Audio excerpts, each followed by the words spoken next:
हिंदू राष्ट्र हुआ करते थे 13 देश, लेकिन आज हिंदू धर्म का यहाँ नामो निशान नहीं है।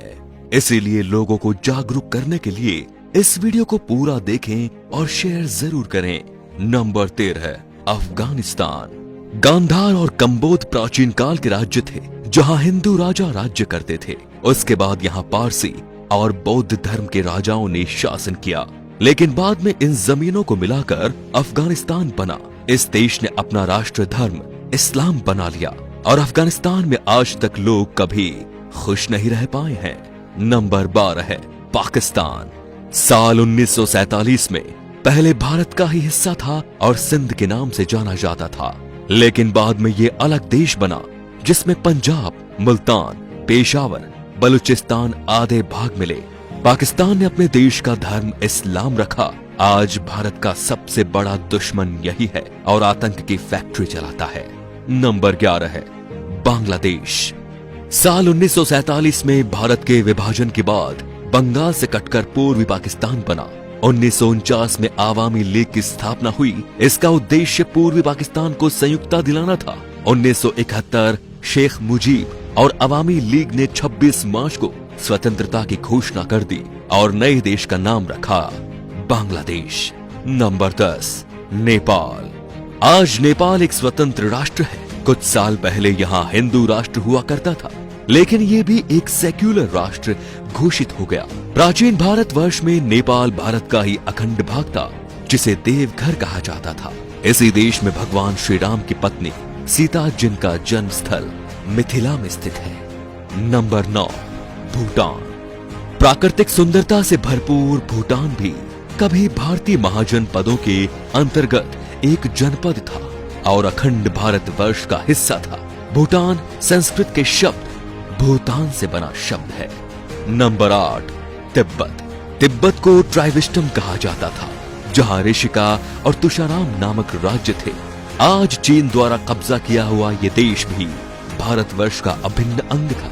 तिब्बत में पहले हिंदू, फिर बाद में बौद्ध धर्म का प्रचार हुआ और ये बौद्धों का प्रमुख केंद्र भी बन गया।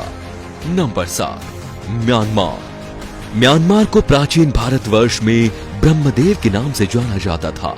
ये देश प्राचीन काल से ही भारत का ही उपनिवेशक रहा है। हालांकि मुस्लिम शासनकाल में म्यांमार शेष भारत से कटा रहा और यहाँ पर स्वतंत्र राज्य सत्ताएं कायम हो गई।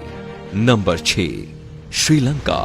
श्रीलंका भारतीय उपमहाद्वीप के दक्षिण में हिंद महासागर में स्थित एक बड़ा महाद्वीप है। ये भारत के चोल और पांड जनपद के अंतर्गत आता था। कालांतर में यहाँ के सिंघल राजा ने बौद्ध धर्म अपनाकर इसे राज्य धर्म घोषित कर दिया और आज श्रीलंका भारत से अलग है। Number 5, Malaysia. मलय प्राय द्वीप का दक्षिणी भाग मलेशिया देश के नाम से जाना जाता है। इसके उत्तर में थाईलैंड, पूर्व में चीन का सागर और दक्षिण और पश्चिम में मलक्का का जलडमरू मध्य है।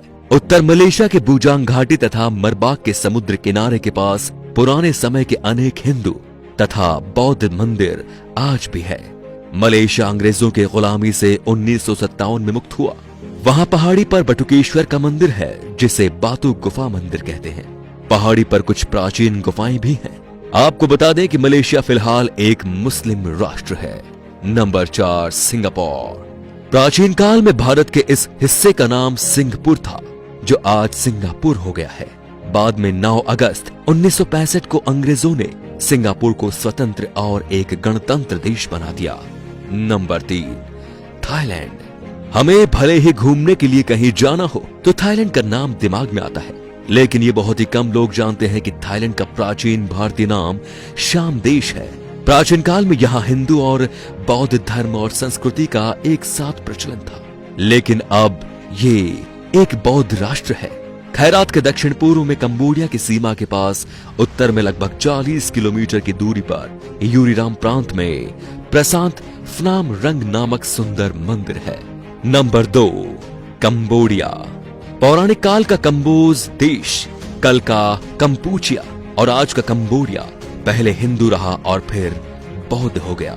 विश्व का सबसे बड़ा हिंदू मंदिर परिसर तथा विश्व का सबसे बड़ा धार्मिक स्मारक कंबोडिया में स्थित है।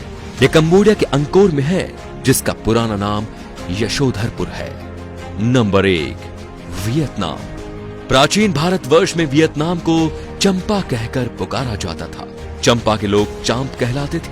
वर्तमान समय में चांप लोग वियतनाम और कंबोडिया के सबसे बड़े अल्पसंख्यक हैं। आज के ये अपने आप में एक स्वतंत्र राष्ट्र हैं। भारतीय इतिहास के अनुसार भारत के सम्राट विक्रमादित्य संपूर्ण अरब को जीतकर अपने साम्राज्य में मिलाया था। भारत में आज जिस तरह लोग जात पात में बट रहे हैं, उससे हमारे देश को खतरा है, क्योंकि हमारे देश पर राष्ट्र विरोधी ताकतों की बुरी नजर है और वे हमें आपस में लड़ा रही हैं। इनसे सावधान रहना सीखें, नहीं तो हमें आज नहीं तो कल और कल नहीं तो परसों पछतावा तो होना ही है। तो दोस्तों, इस वीडियो को आग की तरह फैला दीजिए ताकि पूरा हिंदुस्तान सावधान हो जाए। Thank you.